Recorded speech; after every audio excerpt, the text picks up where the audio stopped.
بسم اللہ الرحمن الرحیم۔ جادوگروں کی شکست۔ حضرت موسیٰ علیہ السلام کے عصا کا سانپ بن جانا فرعون کے لیے بڑی مشکل کا باعث ہوا اور وہ بڑا گھبرا گیا۔ فرعون کے درباری فرعون سے کہنے لگے کہ موسیٰ کہیں سے جادو سیکھ آیا ہے، اب تم بھی اپنی ساری مملکت سے جادوگروں کو جمع کرو اور ان کو موسیٰ کے مقابلے میں لاؤ۔ چنانچہ فرعون نے اپنے آدمی ساری مملکت میں بھیج دیے اور وہ ہر مقام سے جادوگروں کو جمع کر کے لے آئے۔ جب ہزاروں کی تعداد میں جادوگر جمع ہو گئے تو فرعون نے حضرت موسیٰ علیہ السلام کو ان جادوگروں سے مقابلہ کرنے کا چیلنج دے دیا۔ حضرت موسیٰ علیہ السلام نے وہ چیلنج قبول کر لیا۔ فرعون نے پوچھا دن کون سا ہوگا؟ آپ نے فرمایا تمہارے میلے کا دن مقرر کرتا ہوں۔ یہ فرعونیوں کا ایک ایسا دن تھا جس دن وہ زینتیں کر کے دور دور سے جمع ہوتے تھے۔ حضرت موسیٰ علیہ السلام نے یہ دن اس لیے مقرر فرمایا کہ یہ روز ان کی غایت و شوکت کا دن تھا۔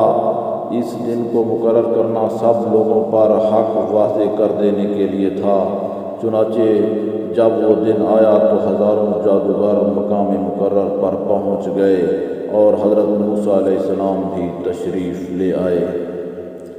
ہزارہ کے اس اجتماع میں ان جادوگروں نے اپنی اپنی رسیاں اور لاٹھیاں ڈالیں۔ جب ڈالی تو وہ سب کی سب سانپ بن گئیں اور دوڑنے لگیں۔ حضرت موسیٰ علیہ السلام نے دیکھا کہ زمین سانپوں سے بھر گئی ہے اور میلے کے میدان میں سانپ ہی سانپ دوڑ رہے ہیں۔ یہ ہیبت ناک منظر دیکھ کر لوگ حیران رہ گئے۔ اتنے میں حضرت موسیٰ علیہ السلام نے بھی اپنا عصا ڈال دیا تو وہ ایک عظیم و شان اژدہا بن گیا اور جادوگروں کی تمام سحرکاریوں کو ایک ایک کر کے نگلنے لگا۔ تمام رسیاں اور لاٹھیاں جو انہوں نے جمع کی تھیں اور جو سانپ بن کر پھر رہی تھیں اور جو 300 اونٹ کا بوجھ تھیں سب کا خاتمہ کر دیا۔ اور جب حضرت موسیٰ علیہ السلام نے اسے دست مبارک میں لیا تو پہلے کی طرح وہ پھر عصا بن گیا اور اس کا حجم اور وزن اپنے حال پر رہا۔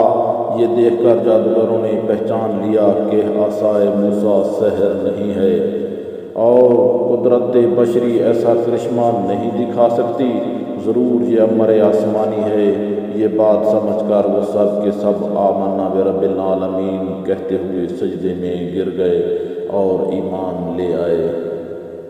اس واقعہ سے ہمیں یہ سبق ملتا ہے کہ ساری خدائی ایک طرف، فضل الہی ایک طرف کے مصداق ساری دنیا مقابلہ کو آ جائے مگر فتح و نصرت اسی طرف ہوگی جس طرف تائید حق ہوگی اور باطل کو کبھی فروغ نہ ہوگا۔